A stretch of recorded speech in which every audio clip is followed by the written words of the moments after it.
یعنی world travel and tourism council کی report میں نشاندہی جو ہے وہ کی گئی ہیں۔ تو اب کیا برطانوی سیاحتی شعبے کی بحالی کے لیے کوئی اقدامات تجویز کیے گئے ہیں؟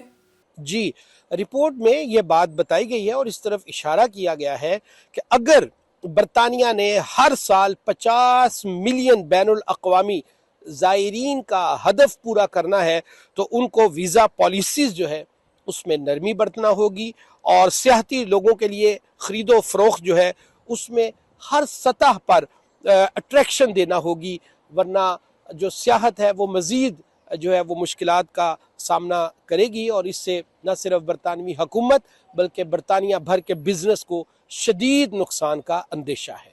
بہت شکریہ ادا کریں گے ایم عالم صاحب ہمارے ساتھ موجود تھے، ہمارے کورسپونڈنٹ یو کے سے ہمیں جوائن کر رہے تھے، اور بات ہو رہی تھی کہ کس طریقے سے برطانوی حکومت پر ہی الزام عائد کیا جا رہا ہے کہ برطانوی حکومت نے برطانیہ کی سیاحت کو سبوتاژ کیا ہے۔ سعودی شہزادہ محمد بن سلمان نے امریکہ کا دورہ کیا ہے، اور بڑا اہم دورہ جو ہے اس کو کہا جا رہا ہے کیونکہ امریکی صدر ڈونلڈ ٹرمپ جس طرح ان کے سامنے بچھے جا رہے تھے، اور جس طرح کی باتیں ہوئی ہیں، جس طرح کے تعلقات ہوئے ہیں، جس طرح کے بزنس ایگریمنٹس اس دورے میں کیے گئے ہیں، اور پھر ایک اور اہم چیز سامنے آئی ہے کہ ابراہم ایکارڈز کا حصہ بننے کے حوالے سے بھی بات ہوئی ہے سعودی عرب کے لیے۔ تو یہ پورا جو معاملہ ہے یہ کیا ہے، اس پر ہم تفصیل سے بات کرتے ہیں۔ فیصل شاہ ہمارے ساتھ موجود ہیں، جرنلسٹ ہیں، امریکہ سے ہمیں جوائن کر رہے ہیں۔ السلام علیکم فیصل، بہت شکریہ آپ کا پروگرام کے لیے، آپ نے وقت نکالا۔ اب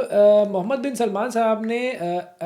جو ابراہم ایکارڈ ہے اس میں شمولیت کو 2 ریاستی حل سے مشروط کیا ہے، تو اس کی عالمی سطح پر کتنی اہمیت ہے، اور آپ کو کیا لگتا ہے اس دورے کے تناظر میں کیا ہوتا دکھائی دے رہا ہے؟ جی بالکل، سعودی ولی عہد نے صدر ٹرمپ کے ساتھ ملاقات کے دوران ابراہیمی معاہدوں میں شمولیت اختیار کرنے کے حوالے سے خواہش کا اظہار کیا۔ اس حوالے سے اس کا پس منظر صدر ٹرمپ کی پہلی انتظامیہ کے دور سے بھی ملتا ہے۔ اس وقت جب 2020 میں مراکش، سوڈان، بحرین اور یو اے ای نے اسرائیل کے ساتھ سفارتی تعلقات بحال کیے تھے، تو یہ چیز بہت زیادہ ڈسکس ہوئی تھی کہ ریجنل امپورٹنٹ پلیئر سعودی عربیہ جو ہے اس کی کنسیڈریشن کے بغیر، اکنالجمنٹ کے بغیر اور سیکرٹ کوارڈینیشن کے بغیر یہ معاملہ نہیں ہو سکتا کہ اتنے اہم عرب ممالک جو ہے وہ ابراہیمی معاہدوں میں شمولیت اختیار کریں گے، ابراہیمی معاہدے کریں گے۔ اب جب محمد بن سلمان نے یہ بات کی ہے یہاں وائٹ ہاؤس میں، اوول آفس میں صدر ٹرمپ کے ساتھ ملاقات کے دوران، تو اس میں اگر آپ گفتگو دیکھیں صدر ٹرمپ کی گفتگو کا جو حصہ ہے، کیونکہ اس وقت کنسرن جو سعودی عربیہ کا ہے جس پر وہ ایک سٹینڈنگ لیے ہوئے ہیں، وہ 2 ریاستی حل ہے۔ 1967 کی جو سرحدی ایک تقسیم ہے، جو ایک سرحدی فلسطینی اور اسرائیلی تقسیم ہے، اس کے تناظر میں وہ ریاست فلسطین اور ریاست اسرائیل جو ان کی کو ایگزسٹنس کی بات کرتے ہیں۔ تو اس حوالے سے صدر ٹرمپ نے یہ کہا کہ ہم نے 1 اسٹیٹ 2 اسٹیٹ بہت سارے سولوشنز پر بات کی، تو صدر ٹرمپ تو 2 اسٹیٹ سولوشن کے حوالے سے کوئی بہت زیادہ پازیٹیو نہیں ہے، کوئی بہت زیادہ اس کو انڈورس نہیں کرتے، لیکن سعودی عربیہ کا جو ولی عہد ان کا یہاں امریکہ میں بیٹھ کر یہ کہنا کہ ہم ابراہیمک اکارڈز کو جوائن کرنے کی خواہش رکھتے ہیں لیکن فلسطینی ریاست کے قیام کے ساتھ، اس پر جو ماہرین ہیں وہ یہ کہتے ہیں کہ سعودی عرب اپنے کی آبجیکٹیوز کو گین کرنے کے لیے امریکہ کے ساتھ ایک کوارڈینیشن اور کوآپریشن میں چلتا ہے، اور وہ آبجیکٹیوز اگر اس کے گین ہو جاتے ہیں تو وہ اس معاملے کو بھی بائی پاس کر سکتا ہے۔ لیکن اب یہ بہت اہم ہے، یہ ایک اوپینین اور ایک ریفلیکشن ضرور ہے، لیکن اب کیونکہ سعودی عرب کو وہ سب مل گیا ہے جو وہ چاہ رہے تھے، اس کا کم از کم آغاز ہو چکا ہے، یہ ڈیلیور ہوگا یا نہیں لیکن کم از کم اس کا آغاز ہو چکا ہے، یعنی F-35 کی ڈیل مل چکی ہے، سول نیوکلیئر ٹیکنالوجی ٹرانسفر جو ہے وہ مل چکا ہے، اور سعودی عرب امریکہ میں انویسٹمنٹ لا رہا ہے، تو امریکہ کی طرف سے کافی زیادہ جو ہے وہ کوآپریٹ کیا گیا ہے۔ لیکن اب بھی اگر محمد بن سلمان یہ بات کر رہے ہیں کہ 2 ریاستی حل، تو ظاہر ہے وہ اس کے پیچھے ساری اسلامک نیشنز جو ہیں وہ ان کا بھی ایک ریفلیکشن دے رہے ہیں کہ فلسطینی ریاست کا قیام ہوگا تو پھر اسرائیل کو تسلیم کیا جائے گا۔ تو یہ ایک امپریشن تو بن رہا ہے کہ بہرحال کیونکہ صدر ٹرمپ کی اگر آپ گفتگو دیکھیں گزشتہ 2 ہفتے پہلے کچھ گفتگو امریکی میڈیا میں سامنے آئی تھی، اس میں صدر ٹرمپ یہ کہہ رہے تھے کہ سعودی عرب اسرائیل کو تسلیم کر لے غزہ پیس ڈیل کے بعد، اور محمد بن سلمان کے ساتھ ان کی یہ گفتگو ہوئی، امریکی میڈیا نے رپورٹ کیا کہ صدر ٹرمپ یہ چاہتے ہیں کہ محمد بن سلمان اسرائیل کو اب تسلیم کر لیں کیونکہ اب غزہ پیس ڈیل تو ہو چکی ہے۔ لیکن غزہ پیس ڈیل کی اس سچویشن ایک سب کو پتہ ہے کہ ایک ایمبیگٹی میں ہے، ایک پر اسراریت اور مشکوکیت ہے اس میں۔ اسٹل وائلیشنز ہو رہی ہیں. تو یہ کنسرن آبویسلی سعودی عربیہ کا لیجیٹیمیٹ ابھی تک ہے، اور اس کے ساتھ ظاہر ہے اسلامک ورلڈ بھی ہم آواز ہے کہ دو ریاستی حل. تو محمد بن سلمان کا یہاں آ کر یہ کہنا آبویسلی اس سے یہ معلوم ہوتا ہے کہ وہ آگے بڑھنا چاہتے ہیں لیکن دو ریاستی حل کے تحت. اب وہ دو ریاستی حل کیا امریکہ کی طرف سے اس کو انڈورس کیا جائے گا، یہ ایک بہت اہم معاملہ ہے، اور یہ ایک پوائنٹ آف ڈس انگیجمنٹ بھی ہو سکتا ہے. اچھا، اس دورے میں ایم بی ایس نے جس طرح سے معاملات کو ایڈریس کیا ہے، اور خشوگی کا معاملہ ہو، قتل کا، یا پھر 9/11 کا معاملہ ہو، ان کے بیانات کے بعد عالمی سطح پر بطور لیڈر آپ کا خیال میں کیا امپریشن گیا ہے ان کا؟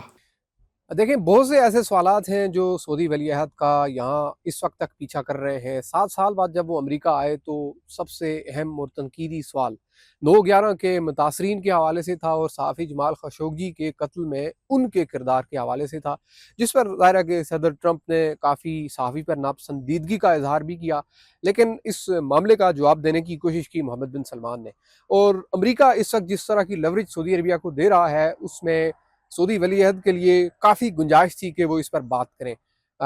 سرپرائزنگلی انہوں نے اسامہ بن لادن کا نام لیا اوول آفس میں بیٹھ کر، اور 9/11 کی وکٹم فیملیز کے حوالے سے انہوں نے کہا کہ جو CIA کی فائنڈنگز ہیں، جس میں 9/11 کے واقعات کے حوالے سے اسامہ بن لادن کا کردار ہے، اس میں یہ کہا گیا ہے کہ اسامہ بن لادن نے سعودی شہریوں کو استعمال کیا امریکہ کے خلاف. اب محمد بن سلمان کہتے ہیں یہ تو امریکہ اور سعودی عربیہ کے تعلقات خراب کرنے کے حوالے سے ایک اٹیمپٹ تھا. تو ہمیں آج کی ریالٹی میں دیکھنا چاہیے کہ آج ہم کیا کر رہے ہیں. یہ انہوں نے بظاہر جو 9/11 کی جو فائنڈنگز تھیں، اور 9/11 کے جو متاثرین ہیں جو اس وقت پوری کیمپین کر رہے ہیں، اور ان کی طرف سے بہت ناپسندیدگی کا اظہار کیا گیا. یہاں صدر ٹرمپ نے انہیں اوول آفس میں اس طرح سے ویلکم کیوں کیا، جبکہ 9/11 کی جو بھی متاثرین ہیں ان کا جو کیس اس وقت نیو یارک کے مینہٹن کے ایک عدالت میں لگا ہوا ہے، وہاں پر بہت سے ایسے ثبوت آ چکے ہوئے ہیں، ایسے شواہد ہیں جو یہ بتاتے ہیں کہ امریکہ کی سابق حکومتیں اس معاملے پر سعودی عربیہ کو لیوریج دیتی رہی ہیں. جتنی بھی انتظامیہ جو ڈیموکریٹس اور ریپبلکنز گزر چکی ہیں، جس میں بش انتظامیہ سے لے کر صدر ٹرمپ کی یہ جو دوسری انتظامیہ تک وقتاً فوقتاً ڈاکومنٹس ڈی کلاسیفائی کیے جاتے رہے ہیں. اب جتنے ڈاکومنٹس آتے رہے ہیں امریکہ کے اندر 9/11 کے جو متاثرین ہیں، اس سے ان کو ایک اسٹرانگ ریلیونس ملتی رہی ہے کہ سعودی عربیہ کا بہرحال کردار تھا 9/11 کے حال سے، اور ان سے اکاؤنٹیبلٹی ہونی چاہیے. کیونکہ موسٹ ریسنٹ اگر ہم دیکھیں تو بائیڈن انتظامیہ نے اپنے دور میں ایک ایگزیکٹو آرڈر کے ذریعے سے کچھ ان کلاسیفائڈ ڈاکومنٹس جو ہیں، کچھ کلاسیفائڈ ڈاکومنٹس جو ہیں وہ ریلیز کیے تھے، ڈی کلاسیفائی کیے تھے. اس میں پتہ چلا تھا کہ کیسے سعودی عربیہ کے کنیکشنز تھے. اور پھر سال 2024 میں فیڈرل بیورو آف انویسٹیگیشن نے کچھ ویڈیوز جاری کی تھی، جہاں ایک سعودی شہری جس کا لنک سعودی عربیہ سے بتایا جاتا ہے، اس کی ویڈیوگرافی دیکھی گئی یہاں اس کیپٹل ہل اور واشنگٹن ڈی سی کے دیگر علاقوں میں. تو اس پہ بھی 9/11 کے جو متاثرین ہیں وہ بہت زیادہ انکریج ہوئے، موٹیویٹ ہوئے کہ کنیکشن تو واقعی سعودی عربیہ کا ہے، تو پھر امریکہ کی سابق حکومتیں اور موجودہ حکومت یہ سب کیوں نہیں کر رہی. تو یہ سوال یہاں بھی محمد بن سلمان کا پیچھا کرتا رہا. لیکن انہوں نے CIA کی ساری فائنڈنگز اور امریکہ کی باقی حکومتیں اس سے پہلے جو کرتی رہیں ان کے کنڈکٹ، اور پھر اس وقت صدر ٹرمپ جو کر رہے ہیں، اس میں جو انہیں مخصوص مارجن ملا، اس میں انہوں نے اس معاملے کو بھی ڈیفینڈ کیا کہ CIA کی فائنڈنگ میں تو امریکہ اور سعودی عربیہ کے تعلقات خراب کرنے والے ایک شخص کا ذکر ہے، اس میں سعودی عرب کا رول کیا ہے، وہ یہ امپریشن دے رہے ہیں. تو انہوں نے اس کا جواب دینے کی کوشش کی. جو دوسرا اہم معاملہ تھا وہ معاملہ تھا جمال خشوگی کا. ان کی اہلیہ نے حال ہی میں امریکی ٹیلی ویژنز کو انٹرویوز دیے اور ناپسندیدگی کا، ناگواری کا اظہار کیا کہ ان کے لیے بڑی تکلیف دہ بات ہے کہ ان کے شوہر کے قتل میں ملوث لوگ جو ہیں انہیں اس طرح سے ویلکم کیا جائے. اور اب اگر صدر ٹرمپ ان سے مل رہے ہیں تو سعودی شہزادہ ان سے بھی ملیں اور ان سے معافی مانگے. یہ بہت دلچسپ بات ہے. خشوگی کی اہلیہ مختلف پلیٹ فارمز پر یہ بات اٹھاتی رہی ہیں، اور جیسے ہی محمد بن سلمان اس دورے پر امریکہ پہنچے، کمیٹی ٹو پروٹیکٹ جرنلسٹ نے کچھ نصف درجن کے لگ بھگ صحافیوں کی تفصیلات جاری کی تھیں کہ کس طرح سے انہیں یہاں سعودی عرب کی جانب سے قید، قتل اور حبس بھیجا میں رکھنے کے واقعات جو ہیں وہ ملتے ہیں محمد بن سلمان کی انتظامیہ کے دور میں. تو یہ ساری صورتحال ہے. تو ان ایڈریس ایشوز محمد بن سلمان نے جو ایڈریس کرنے کی کوشش کی، اس میں ظاہر ہے کہ 9/11 کا معاملہ تھا، کیونکہ 9/11 کے وکٹمز اس وقت تک جب وہ امریکہ میں موجود تھے اس وقت بھی وہ انٹرویوز دے رہے تھے، پروٹیسٹ کر رہے تھے آن لائن کہ کیسے ہمارے ساتھ ناانصافی ہو سکتی ہے. اور خاشقجی کا معاملہ جو بہت زیادہ ہیٹ آف دا مومنٹ رہا، اور اس پر ان کی اہلیہ نے بہت زیادہ ایک سٹینڈ لیا. اگر ہم ویسٹرن میڈیا کی بات کریں تو ویسٹرن میڈیا آج بھی ایم بی ایس کو ڈی فیکٹو لیڈر لکھتا ہے، اور اس دورے کے بعد مغربی جو میڈیا ہے اس کا رویہ آپ کو کیا لگتا ہے کتنا تبدیل ہوگا؟ ڈونلڈ ٹرمپ کا رویہ ہم نے دیکھ لیا اور ہم نے ایم بی ایس کا ایٹیٹیوڈ بھی دیکھ لیا، آپ کو کیا لگتا ہے کہ اب مغربی میڈیا کیا کرے گا، کس طرح کا رویہ ان کے لیے اختیار کرے گا؟ مغربی میڈیا محمد بن سلمان کو ڈیفیکٹر رولر اس لیے بھی کہتا ہے کہ 2017 سے آنورڈ جب سے محمد بن سلمان کا رائز ہوا، جس طرح کا کریک ڈاؤن ان کی جانب سے کیا گیا اینٹی کرپشن کے نام سے اور بٹریل کے حوالے سے، یعنی کہ لوگ کنگڈم کے اندر بغاوت کا ارادہ رکھتے ہیں یا دھوکہ دہی جیسے معاملات میں انوالو ہو سکتے ہیں، تو اس پر رپورٹڈ فگرز ہیں کہ 207 کے لگ بھگ مجموعی طور پر ٹوٹل اپوننٹس جو ہیں محمد بن سلمان کے انہیں جیلوں میں رکھا گیا ہے، اور 17 ہائی پروفائل لوگ ہیں جن میں 11 سعودی شہزادے اور رائل فیملی سے تعلق رکھنے والے لوگ ہیں، جو کہ اس وقت محمد بن سلمان کے احکامات کے تناظر میں قید میں ہیں. یہ معاملات اور پھر اس کے ساتھ جو انسانی حقوق کی صورتحال ہے، کیونکہ اگر صرف گزشتہ 2 سالوں کی بات کی جائے تو سال 2023 میں سال 2024 کی اگر بات کی جائے تو 347 کے لگ بھگ ایگزیکیوشنز ہوئی ہیں، یعنی لوگوں کے سر قلم کیے گئے ہیں، اور 2025 کے جون تک یہ تعداد 150 سے تجاوز کر چکی ہے. 2025 کے جون تک کی صورتحال. اور پھر ساتھ ہی ظاہر صحافی جمال خاشقجی کا معاملہ بھی ایک رائول کے طور پر، ایک اوپوننٹ کے طور پر، اور ایک جو ہے وہ ٹارگٹ کلنگ کے حوالے سے دیکھا جاتا ہے کہ وہ رائول کے طور پر سامنے آ گئے تھے. وہ کیونکہ رائل فیملی کا حصہ تھے، پہلے ایڈوائزر کے طور پر خدمات سر انجام دے رہے تھے رائل فیملی کے اندر، بعد میں پھر وہ واشنگٹن پوسٹ میں لکھنا شروع ہو گئے، اور پھر آخر کار وہ مار دیے گئے، اور امریکی سی آئی اے کی تحقیقات کے مطابق مارنے کے احکامات محمد بن سلمان نے دیے تھے. تو یہ جو ساری ٹائم لائن ہے، اس کی وجہ سے مغربی میڈیا محمد بن سلمان کو ایک ڈیفیکٹو رولر بھی قرار دیتے ہیں، اور موسٹلی ان کی جو چیزیں ہائی لائٹ کی جاتی ہیں کہ وہ اپنے ہی رائل فیملی کے اندر ان نے بہت بڑے پیمانے پر اینٹی کرپشن کے نام پر لوگوں کو گرفتار کیا، اپنے رائیولز کو نشانہ بنایا، اور صحافیوں کے حوالے سے ظاہر ہے جیسے پہلے ہم نے آپ کے سامنے رکھا کہ کمیٹی ٹو پروٹیکٹ جرنلسٹ نے نصف درجن کے لگ بھگ یمنی اور سعودی صحافیوں کے حوالے سے تفصیلات جاری کی کہ وہ یا قید میں ہیں یا مار دیے گئے ہیں یا وہ سزائیں کاٹ رہے ہیں. اچھا، اگر ہم محمد بن سلمان کی بات کریں تو امریکہ میں پابندی تھی پہلے، اور اب ہم نے دیکھا کہ جی ان کو امریکہ میں ہاتھوں ہاتھ لیا گیا ہے، اور امریکی پالیسی کی تبدیلی کی وجہ کیا نظر آ رہی ہے آپ کو؟ یہاں تک کہ F-35 طیارے کی جو ڈیل ہو رہی ہے تو امریکہ کسی کو اسٹیلتھ طیارے دیتا نہیں ہے، تو آپ کو کیا لگتا ہے عالمی طاقت کا جو توازن ہے وہ اب کس طرف جا رہا ہے؟ تو جو F-35 طیارے سعودی عربیہ کو امریکہ فراہم کرنے جا رہا ہے، اب وائٹ ہاؤس کے آفیشلز مختلف میڈیا آؤٹلیٹس میں یہ بات لیک کر رہے ہیں، اور یہ اسرائیلی میڈیا میں بالکل یہ چیز رپورٹ ہو چکی ہے، اب امریکی میڈیا اور بہت سا دیگر انڈیپینڈنٹ میڈیا بھی رپورٹ کر رہا ہے کہ جو طیارے F-35 5th generation fighter jet سعودی عربیہ کو ملیں گے ان میں وہ فیچرز نہیں ہیں جو اسرائیل کے پاس موجود F-35 فائٹر جیٹس میں ہیں. ان فیچرز میں سب سے اہم یہ کہ جو ایریل کامبیٹ آپریشنز کے دوران کچھ آپ ان تیاروں کے اندر اپنے ویپنز ایکسٹینڈڈ ورژن کے اپ گریڈ کر سکتے ہیں، کچھ چینجز کر سکتے ہیں، وہ آپ نہیں کر سکتے. یعنی آپ اتنی ہی ٹیکنالوجی استعمال کریں گے جو امریکی انتظامیہ آپ کو جتنی اجازت دے گی. تو یہ چیز اب سامنے آ چکی ہے کہ ایگزیکٹلی وہ ویریئنٹ نہیں مل رہا جو امریکہ کے پاس ہے، جو اسرائیل کے پاس ہے. یہ کوئی درجن بھر کے قریب ممالک ہیں جن کے پاس یہ ٹیکنالوجی موجود ہے، اور کسی بھی مڈل ایسٹ کے اندر اسرائیل کے علاوہ کسی ملک کے پاس نہیں ہے. تو پہلی چیز تو یہ ڈفرینشیٹ ہو گئی کہ یہ F-35 وہ نہیں ہے جو اسرائیل کے پاس ہیں، کیونکہ اسرائیل کا بہت بڑا کنسرن تھا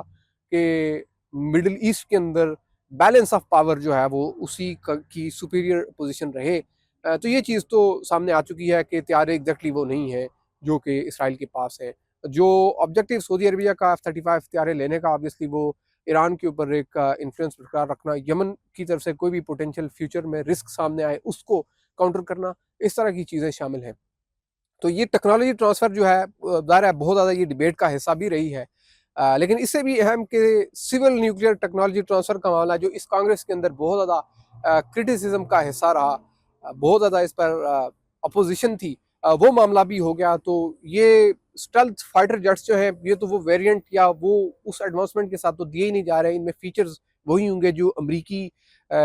ٹیکنیشینس خود انہیں سسٹین کریں گے، کیونکہ جب بھی امریکی ٹیکنالوجی آپ کے پاس جاتی ہے تو اس کو مینٹین کرنے کے لیے آپ کو امریکہ سے ہی اس کی اکوپمنٹس چاہیے، اس کے سارے جو جتنے بھی فیچرز موجود ہیں ان کو سسٹین کرنے کے لیے بھی آپ کو ماہرین چاہیے، اور وہ اس ملک کے بغیر تو ہو ہی نہیں سکتے جو یہ آپ کو ٹیکنالوجی ٹرانسفر کرتا ہے. تو دیٹس وائی یہ ایک بڑا امپورٹنٹ اسپیکٹ ہے جو کہ اس وقت سامنے آ رہا ہے. اچھا، کیا ہم یہ کہہ سکتے ہیں کہ شاہ فیصل کے بعد اب ایم بی ایس کو عالمی لیڈر بنتا ہوا ہم دیکھ رہے ہیں؟ محمد بن سلمان ایک ینگ مڈل ایسٹرن لیڈر ہیں اور ایک بڑی اکانومی کو لیڈ کر رہے ہیں، یعنی سعودی عربیہ. انہوں نے اس حالیہ عرصے میں جو اقدامات کیے، جیسے سعودی عربیہ میں کچھ وہ ایسے اقدامات کر رہے ہیں کہ بزنس اپرچونیٹیز اوپن ہو رہی ہیں جو ڈے ٹو ڈے افیئرز ہیں. خواتین کی گاڑیاں چلانے سے لے کر فیملی فیسٹیولز تک، میوزک فیسٹیولز تک، انٹرٹینمنٹ انڈسٹری کے حال سے چیزیں ہو رہی ہیں. تو ان کا جو امپریشن سعودی عربیہ کے اندر ہے، ریفلیکشنز لوگوں کے ہاں ہے، وہ تو ایک ایسے لیڈر کے طور پر ہے کہ جو ان کے لیے اچھا ہے. اور یہاں میں نے وائٹ ہاؤس کے اطراف میں دیکھا کہ سعودی شہری آئے ہوئے تھے، ان کے ہاتھوں میں جھنڈے تھے، اور وہ اپنے کنگ، مستقبل کا کنگ جنہیں صدر ٹرمپ کہتے ہیں، وہ اپنے شہزادے کی ایک جھلک دیکھنے کے لیے بےتاب بھی تھے. تو سعودیوں کے ہاں وہ سعودیز جو ان کی پالیسیز پہ خوش ہیں، وہ یقینی طور پر اس کو انکریج اور انہیں ایک لیڈر سمجھتے ہیں. براڈلی سیریا کا ایک بڑا ڈیپٹ جو قرض کا معاملہ تھا وہ ادا کرنے کے حوالے سے، ان پر سیریا پر سے پابندیاں ختم کرنے کے حوالے سے، اور سیریا کو سٹریم لائن کرنے کے حوالے سے محمد بن سلمان نے بہت بڑا رول پلے کیا. صرف احمد الشرع نہیں بلکہ جو فارمر سیرین پریزیڈنٹ تھے بشار الاسد، ان کو بھی عرب لیگ میں واپسی محمد بن سلمان نے دی، اور بشار الاسد بھی سعودی عربیہ گئے تھے. تو براڈلی عرب ریجن کے اندر محمد بن سلمان کو ایک لیڈر کے طور پر آبویسلی دیکھا جا رہا ہے. ان کا انفلوئنس ظاہر ہے کہ ریفلیکٹ ہوتا ہے، نظر آتا ہے. تو یہ کہنا کہ کیا وہ شاہ فیصل جیسی شہرت اور وہ انفلوئنس رکھیں گے، یہ ایک کریٹیکل معاملہ ہے. ظاہر ہے اس وقت تک بہت شکریہ ادا کریں گے. فیصل شاہ ہمارے ساتھ موجود تھے اور محمد بن سلمان کے دورے کے حوالے سے بات ہو رہی تھی، امریکہ کا بڑا اہم دورہ. اب آپ کو لے کر چلتے ہیں آسٹریلیا کی طرف، جہاں پر بچوں پر ایک پابندی لگائی گئی تھی، اور اس پابندی کا اعلان کچھ عرصہ پہلے کیا گیا تھا. 16 سال سے کم عمر بچے سوشل میڈیا استعمال نہیں کر سکیں گے. سوشل میڈیا کے حوالے سے پابندی ہے، بین ہے، اور اب یہ جو بین ہے 10 دسمبر سے امپلیمنٹ ہو جائے گا. عبدالوحید ربانی صاحب ہمارے ساتھ موجود ہیں، ہمارے کورسپونڈنٹ ہیں آسٹریلیا میں. جی بتائیے گا کیا تفصیل ہے؟ جی ویس صاحب، یہ آسٹریلیا کے جو موجودہ وزیر اعظم ہیں انتھنی البنی، وہ اسی سال جب دوبارہ تیسری مرتبہ ان کی حکومت بنی تھی تو انہوں نے مختلف فیصلے کیے تھے. اس میں سے ایک فیصلہ یہ بھی تھا کہ انہوں نے جو 16 سال سے کم عمر طالب علم ہیں، بچے ہیں، ان کے سوشل میڈیا اکاؤنٹس پر پابندی کا فیصلہ کیا تھا، اور اس کو باقاعدہ طور پر قانون کا حصہ بنایا، اور 10 دسمبر 2025 سے اس پہ جو عمل درآمد ہونے جا رہا ہے. اور ان کا کہنا تھا کہ یہ جو اسکول جانے والے بچے ہیں یا جن کی عمریں 16 سال سے کم ہیں، وہ فیس بک کو، انسٹاگرام اور یوٹیوب سمیت جتنی باقی سوشل میڈیا کے اکاؤنٹس ہیں وہ نہیں بنا سکیں گے، اور اس کا استعمال ہے وہ نہیں کر سکیں گے. اس کا جو مقصد انہوں نے بتایا ہے کہ بچوں کو اسٹڈی کی طرف توجہ ان کی ہونی چاہیے، ان کا کہنا تھا، اور مختلف جو سوشل برائیاں ہیں اس سے ان کو بچانے کا یہ فیصلہ کیا گیا ہے. نارملی ہم دیکھیں، اگر اس کا کمپیریزن ہم پاکستان سے کریں تو پاکستان میں ہم دیکھتے ہیں کبھی بھی حکومت کی جانب سے کوئی اس طرح کا سوشل کوئی اکاؤنٹ ہے یا ایکٹیویٹی ہے یا سوشل سائٹ ہے اس کو بند کرنا ہے تو مکمل طور پر انٹرنیٹ بند کر دیا جاتا ہے، تاکہ اور وہ ایسے لوگ جن کا جو بزنس وابستہ ہوتا ہے انٹرنیٹ سے، یعنی آئی ٹی یا دیگر جو بزنس ہوتے ہیں، وہ مکمل ٹھپ ہو جاتے ہیں. حکومت پاکستان کی جانب سے کسی بھی طرح کا جو انٹرنیٹ ہے یا سوشل میڈیا سائٹس ہیں ان پہ کنٹرول نہیں ہے، اور یہی وجہ ہے کہ ان کو کوئی بھی سائٹ ہے اس کو بند کرنا ہے، جیسے ٹویٹر ہے یا کوئی اور ہے، تو مکمل ان کے پاس صرف ایک ہی ہوتا ہے کہ انٹرنیٹ کو وہ اس کا جو سوئچ ہے وہ آف کر دیا جاتا ہے. مگر آسٹریلیا کی اگر ہم بات کریں تو یہاں ان کی ایکسیس ہے مختلف سائٹس تک، اور یہ اس کو ان کے لیے ممکن بنانا یہ آسان ہے کہ بچوں تک اس کی جو رسائی ہے وہ نہ ہو سکے. مگر ایک جو چیز مجھے لگتی ہے یہاں جب ہم دیکھتے ہیں ان کے جو بچے ہیں جو اسکول جانے والے ہیں جو مختلف سٹاپ پہ کھڑے ہوتے ہیں جب بس اپنی جو اسکول بس کا انتظار کر رہے ہوتے ہیں سب کے پاس اینڈرائڈ اور ایپل کا فون ہوتا ہے اور چاہے ان کی عمریں وہ 10 سال 12 سال یا 15 سال سے کم بھی ہوتی ہیں ہم ان کو دیکھنے سے ایسے ہی لگتے ہیں. وہ مارکیٹس میں پہنچے ہوتے ہیں کوئی چیز وہ پرچیز کرتے ہیں تو آن لائن ہے ڈیجیٹل طریقے سے اس کی وہ پیمنٹ کرتے ہیں انہوں نے اپنے موبائل سے پیمنٹ کرنی ہوتی ہے. تو جب دیکھتے ہیں کہ ہر ایک بچے کے پاس اپنا فون ہوتا ہے اور جب بھی وہ اسکول جا رہے ہوتے ہیں یا بس پہ اسٹاپ پہ وہ انتظار کر رہے ہوتے ہیں تو ہر وقت وہ فون پہ لگے ہوتے ہیں. تو اس صورت میں بچوں کے پاس اب جو اینڈرائڈ فون ہے اس کی جو ایکسیس ہے اس کو تو ختم نہیں کر سکتے. مگر جو آسٹریلیا کی حکومت ان کا یہ کہنا ہے کہ وہ کوشش کریں گے کہ ان کے جو سوشل میڈیا اکاؤنٹس ہیں وہ نہ بن سکیں تاکہ جو سوشل میڈیا اکاؤنٹس تک ان کی جو ایکسیس ہے وہ نہ ہو سکے. اور اس کا مین مقصد یہی ہے کہ مختلف قسم کی جو سوشل میڈیا کی وجہ سے اسکول کے جو بچے ہیں اور 16 سال سے جو کم ہیں ان میں مختلف قسم کی جو برائیاں پیدا ہو رہی ہیں اس پہ کنٹرول کیا جا سکے. جی بہت شکریہ ادا کریں گے ربانی صاحب، آپ کا وقت دیا آپ نے اور تفصیلات سے ہمیں آگاہ کیا. ناظرین آج کے پروگرام میں اتنا ہی، آپ سے اگلے پروگرام میں پھر ملاقات کریں گے، اس وقت تک کے لیے اجازت دیجیے. اللہ حافظ.